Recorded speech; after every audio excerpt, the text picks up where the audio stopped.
Hello guys, magandang araw. Magluto tayo ng puso ng saging guys. Gawin nating salad. Pinakuluan natin yung puso ng saging tapos naggayat na din ako ng mga ricado guys. Kaunti lang yung ricado, hindi nakabili ng marami yung kasamahan ko. Sibuyas, loya lang yung ihalo natin guys. Hindi kompleto yung ricado. Pero mamaya maanohan natin kung anong lasa.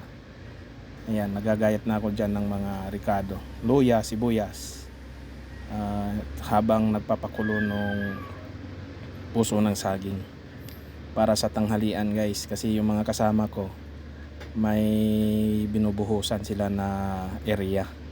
Yung pinsan ko nagbiyahe kaya dali-dali na ako naggawa nitong puso ng saging. Madali lang to guys, gata lang ang ano nito, ang halo at saka sili. Yun, ricado, panlasa, yun na. Pampalasa ng ano, bitsin at saka asin lang yung nilagay ko dito guys. Yun na. Habang bumabiyahe sila, ako naman nagluluto, gumagawa ng ulam namin. Kasi ako yung naiwan kasi tanker yung dala ko. Relax muna. Ako na nagmamadali na akong magayat ng mga gulay na puso ng saging para sa tanghalian. Habang nagagayat guys, nandiyan naman yung mga kasama ko nakatingin kung paano gawin. Yan, hinahalo ko na. Kinukuha ko yung iba, yung may mga parang ng gagamba, laway ng gagamba. Tinitingnan ko. Tapos tinatanggal ko yun. Ayan, ganyan guys. Tapos lalagay na tayo ng gata guys. Yan, gata yan ng nyug. Dalawang nyug yung hinalo namin kasi 3 puso ang saging yung inano namin eh. At saka hahaluin naman yan guys. Yan, ganyan lang. Pakuluan lang yung puso ng saging tapos lagyan ng gata. Hindi ko na pinigaan guys. Yan, bitsin. Tapos asin naman. Yung iba guys, pag gumawa nito, pipigaan pa nila yung puso ng saging. Sa akin kasi guys, hindi na. Kasi nagmamadali na. Kaya diretso-diretso na, masarap din naman.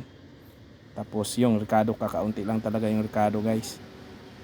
Kasi yung kasama ko hindi nakabili ng yan lang daw yung naiwan. Saka lagyan natin ng suka nga pala guys, para mas malasa siya. Mas maraming sili na mas masarap siya at saka suka. Yung pampabalance lang ng guys, yang sili yan. Ang pampalasa. Sili lang kakaunti. Walang guys. Tapos dinagdagan ko ulit ng sili guys kasi yung lasa parang kulang pa sa sili. Buti nagbigay yung kasamahan ko, may sili daw siya na nakuha kahapon. Ayan, dinagdagan ko naman yung sili. Ayan na guys, tapos na yan, halo-halo na lang yan. Tapos kainan na. Kasi anong oras na rin. Habang naghihintay doon sa pinsan ko, wala pa sila. Nauna na akong kumain dito guys. Ayan, kainan na. Yung mga kasama ko guys, nabigyan ko na nga pala sila dyan. Gutom na ako, hindi ko na yung pinsan ko na hintayin ko pa. Kaya kumain na ako. Maraming salamat guys, at sana makagawa din kayo ng ganitong ulam guys, na simple pero mas masarap na ulam sa tanghalian. Pwede din naman to sa gabi, pero mas masarap to sa tanghalian lalo na pag nakakamay ka. Ayan, sarap. Maraming salamat guys sa inyong panonood. God bless po sa lahat. Mag-iingat po tayo. Salamat po sa inyong lahat.